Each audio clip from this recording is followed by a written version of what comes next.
بسم اللہ الرحمن الرحیم۔ پرنس آف اسلام کو سننے والے ناظرین السلام علیکم۔ ولادت مصطفیٰ صلی اللہ علیہ وسلم سے 1000 سال پہلے ایک عشق کی داستان۔ رسول اللہ صلی اللہ علیہ وسلم سے 1000 سال بیشتر یمن کا بادشاہ طب خمامی تھا۔ ایک مرتبہ وہ اپنے سلطنت کے دورے کو نکلا۔ 12,000 عالم اور حکیم اور 1,35,000 سوار، 1,13,000 پیادل اپنے ہمراہ لیے ہوئے اس شان سے نکلا کہ جہاں بھی پہنچا اس کی شان و شوکت دیکھ کر مخلوق خدا چاروں طرف نظارے کو جمع ہو جاتی تھی۔ یہ بادشاہ جب دورہ کرتا ہوا مکہ معظمہ پہنچا تو اہل مکہ سے کوئی اسے دیکھنے نہ آیا۔ بادشاہ حیران ہوا اور اپنے وزیر سے اس کی وجہ پوچھی تو اس نے بتایا کہ اس شہر میں ایک گھر ہے جسے بیت اللہ کہتے ہیں، اس کی اور اس کی خادموں کی یہاں کے باشندے ہیں تمام لوگ بے حد متعظم کرتے ہیں، اور جتنا آپ کا لیکچر ہے اس سے کہیں زیادہ دور اور نزدیک کے لوگ اس گھر کی زیارت کو آتے ہیں اور یہاں کے باشندوں کی خدمت کر کے چلے جاتے ہیں، پھر آپ کا لشکر ان کے خیال میں کیوں آئے؟ یہ سن کر بادشاہ کو غصہ آیا اور قسم کھا کر کہنے لگا کہ میں اس گھر کو کھدوا دوں گا اور یہاں کے باشندوں کو قتل کر دوں گا۔ یہ کہنا تھا کہ بادشاہ کی ناک، منہ اور آنکھوں سے خون بہنا شروع ہو گیا اور جہاں بدبودار مادہ بہنے لگا کہ اس کے پاس بیٹھنے کی بھی طاقت نہ رہی۔ اس مرض کا علاج کیا گیا مگر افاقہ نہ ہوا۔ شام کے وقت بادشاہ کے علماء میں سے ایک عالم ربانی تشریف لائے اور نبض دیکھ کر فرمایا مرض جسمانی ہے اور علاج زمین کا ہو رہا ہے۔ آپ نے اگر کوئی بری نیت کی ہے تو فوراً اس سے توبہ کریں، اور بادشاہ کے دل ہی دل میں بیت اللہ شریف اور خدائم کعبہ کے متعلق اپنے ارادے سے توبہ کی۔ توبہ کرتے ہی ان کا وہ خون اور مادہ بہنا بند ہو گیا اور پھر سے خوشی میں اس نے بیت اللہ شریف کو ریشمی غلاف چڑھایا اور شہر کے ہر باشندے کو 7 اشرفیاں اور 7 ریشمی جوڑے نظر کیے۔ پھر یہاں سے چل کر مدینہ منورہ پہنچا تو امرائی علماء نے جو کتب سماویہ کے عالم تھی وہاں کی مٹی کو سونگا اور کنکریوں کو دیکھا اور نبی آخر زمان صلی اللہ علیہ وآلہ وسلم کی ہجرت گاہ کی جو علامتیں انہوں نے پڑھی تھیں ان کے مطابق اس سرزمین کو پایا تو وہاں عہد کر لیا کہ ہم یہاں ہی مر جائیں گے مگر اس سرزمین کو نہ چھوڑیں گے۔ آخر ہماری قسمت نے یاوری کی تو کبھی نہ کبھی جب نبی آخر زمان صلی اللہ علیہ وسلم تشریف لائیں گے تو ہم بھی زیارت کا اشرف حاصل ہو جائے گا، ورنہ ہماری قبروں پر تو ضرور کبھی نہ کبھی ان کی جوتیوں کی مقدس خاک اڑ کر پڑ جائے گی جو ہماری نجات کے لیے کافی ہے۔ یہ سن کر بادشاہ نے ان عالموں کے واسطے 400 مکان بنوائے اور اس بڑے عالم ربانی کے مکان کے پاس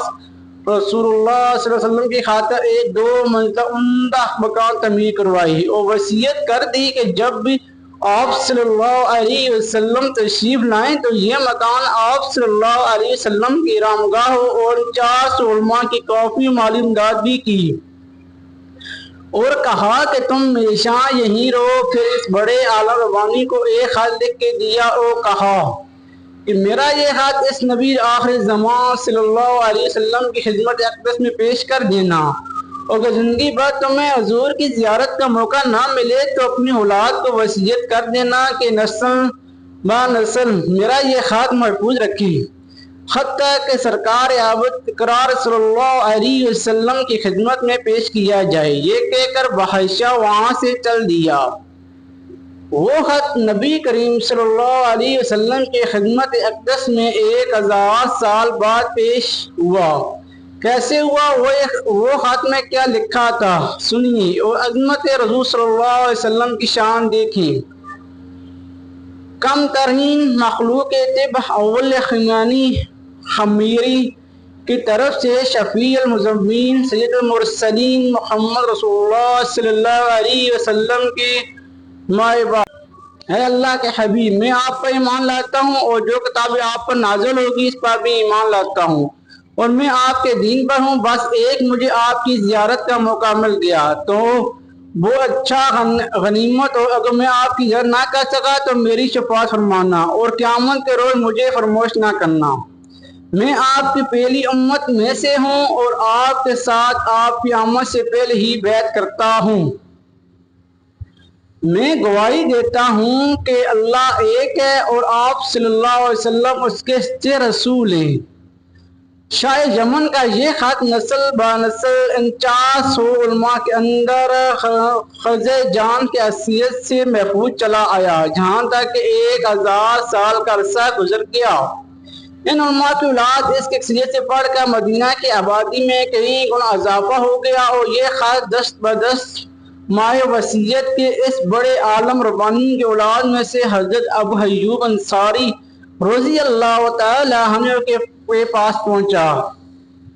وہ آپ نے وہ خط اپنے خاص غلام ابو لیلہ کی طویل میں رکھا اور جب رسول صلی اللہ علیہ وسلم مدینہ تشریف فرمائے اور مدینہ کی الوداعی گھاٹی سمیہ کے گھاٹیوں سے آپ کی اونٹی نمودار ہوئی اور مدینہ کے خوش نصیب لوگ محبوب خدا کا استقبال کرنے کو جوں در جوں آ رہے تھے اور کوئی اپنے مکانوں کو سجا رہا تھا تو کوئی گلیوں اور سڑکوں کو صاف کر رہا تھا اور کوئی دعوت کا انتظام کر رہا تھا اور سب یہی اصرار کر رہے تھے کہ رسول اللہ علیہ وسلم میرے گھر تشریف لائیں۔